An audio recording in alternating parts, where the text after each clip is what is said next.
udhibiti wa huduma za usafiri wa angani. Mheshimiwa Spika, Mamlaka ya Usafiri wa Angani TCA imeendelea kusimamia sekta ya usafiri wa anga kwa kutoa huduma za udhibiti wa usafiri wa anga, viwanja vya ndege pamoja na kutoa huduma ya uongozaji ndege katika viwanja 15.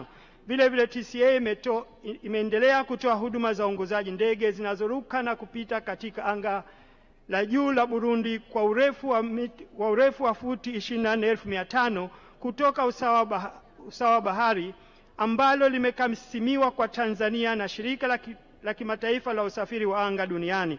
Mheshimiwa Spika, kuanzia mwezi Julai mwaka jana hadi Machi mwaka huu, TCA imetekeleza majukumu mbalimbali na maelezo yake ya kina yanapatikana kwenye kitabu changu cha hotuba ya bajeti kuanzia ukurasa 16 hadi ukurasa 24.